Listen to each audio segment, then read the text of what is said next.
What's going on, guys? Welcome back to WWE Network and Show, where I, Graham Jason Matthews, break down all the original content you watch on the WWE Network and on Peacock. And today we're talking the May 8th, 2023 edition of Raw Talk.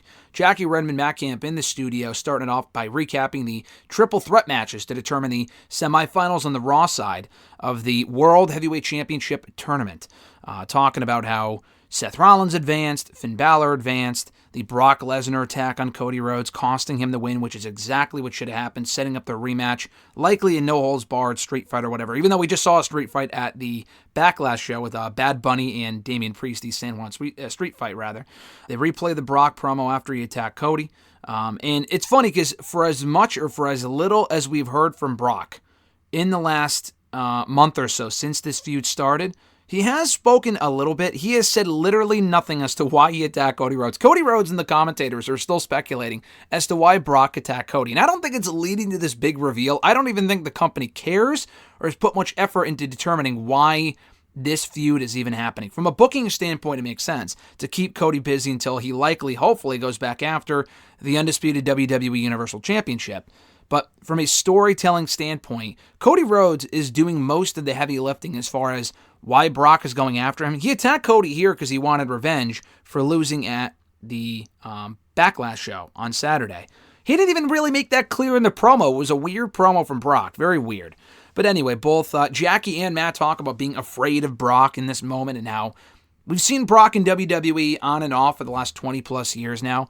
And this is one of the most intense versions of Brock we've seen to date. When this version of Brock is out for blood, literally and figuratively, with really nothing left to lose, it's a dangerous Brock Lesnar. And they mentioned that Brock wanted revenge, but again, it would have been nice if Brock made that more clear in his own promo during the show. They recap Otis versus Ali, a match won by Mustafa Ali, following a kind of distraction at ringside from Maxine Dupree and Chad Gable. They were arguing over the custody of Otis, so to speak, so that storyline is still going on.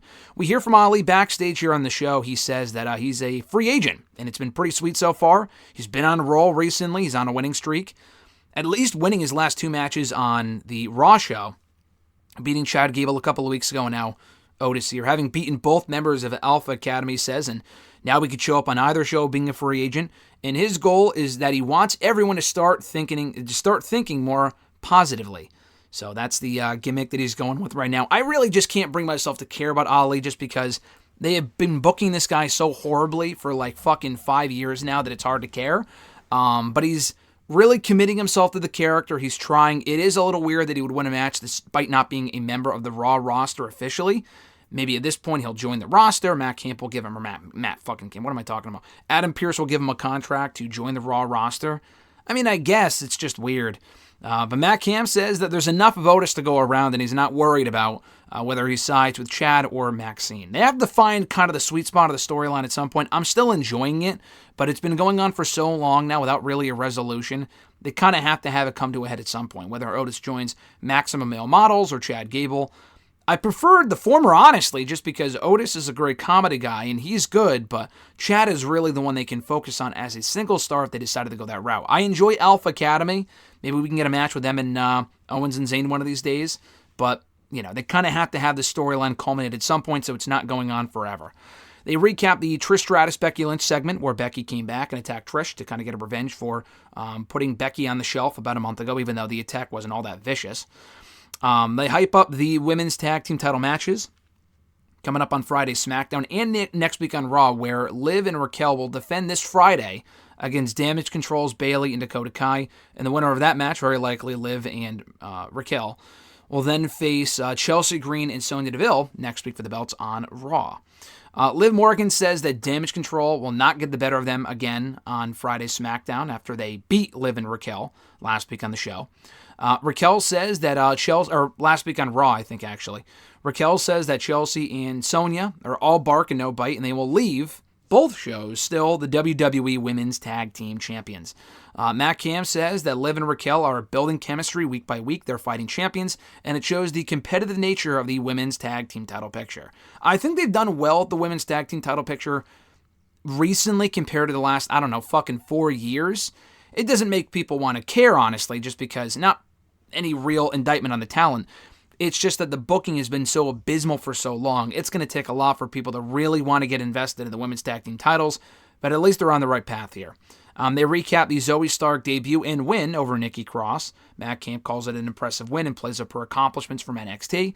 They recap the Kevin Owens and Sami Zayn win over Imperium in tag team action. Matt Camp mentions that Gunther is back next week on Raw, making his official Raw debut as a member of the Raw roster, and he will get Ludwig Kaiser and Giovanni Vinci straight following their loss here on the show. They've been losing a lot lately, so I hope they can be rebuilt at some point, because I feel like an Imperium Owens and Zayn tag team feud could be fun, but they just kind of gave it away on Raw and had Owens and Zayn win clean, so whatever. We hear from Riddle here, and he catches up with Kathy Kelly. Kathy Kelly was doing the backstage interviews, a majority of the interviews here on Raw Talk, which was great because we don't see her nearly enough on this show. Matt Riddle was not on Raw, so Kathy asked him about how he was feeling following his loss to the Bloodline at Backlash, and Riddle says that he was pretty broken up following the loss to the Bloodline at Backlash, but he said things will be okay after going to the beach the next day and realizing that life moves on, he'll be fine, blah, blah, blah. So he sold the loss, but it's like, I guess I'll just move on. So again, no stakes, so who gives a shit, I guess. And he also mentions that of all the people joining Raw, he specifically called out Gunther, the Intercontinental Championship being on Raw. Listen, the first ever Gunther, Walter, whatever match, and the first ever Matt Riddle match I have seen was actually against each other at a Progress show 6 years ago in the fucking hottest arena I've ever been in my life in August of 2017. And they had a kick-ass match. I don't think it was the main event, I don't remember, but it was an awesome match. And I would love to see them run it back on Raw, this time for the Intercontinental Championship. And he says sky's the limit for the opponents he can face on Monday nights. To wrap it up here, Matt Camp says that Riddle might be flying solo going forward, even though he's on the same show as Owens and Zayn. They don't really have a common enemy anymore in the Bloodline. They're on the SmackDown brand, so that's kind of over, I guess, which is good because it should be. It's been going on forever. They recap the main event, Seth Rollins beating Balor to advance to the finals of the World Heavyweight Championship Tournament. Matt Camp acknowledges the SummerSlam 2016 history between Balor and Rollins, where Balor beat Rollins, but Rollins injured Balor in that match and caused this championship run to be short-lived. They also preview the rest of the bracket, specifically the SmackDown matches, where on Friday, I believe it's Edge, Rey Mysterio, and AJ Styles in one triple threat, which sounds fucking awesome, by the way. And the other triple threat is Austin Theory, Sheamus, and who is it? AJ Styles, Sheamus, and Bobby Lashley. So that should be a fucking awesome match. I'm looking forward to both of those matches. Those sound terrific. So I'm looking forward to SmackDown on Friday. I'm thinking early prediction, Edge wins, and we get Rollins and Edge again at Crown Jewel. AJ would be awesome too, but I'm thinking Edge wins the whole thing on the SmackDown side, and Rollins beats Edge at the Crown Jewel pay-per-view. Night of Champions to become the inaugural World Heavyweight Champion. And that's it, guys. That's going to do it for Raw Talk here today. Oh, they also mentioned Shotzi and Michin will be in the bump on Wednesday as well for anyone who cares. So that was Raw Talk in a nutshell for May 8th, 2023. Thank you guys for checking out my review. I appreciate it. Be sure to like the video, drop a comment, share the video, and subscribe to the channel for more daily content. Have an awesome one. I'm Graham G. Matthews, and I'll catch your ass down the road.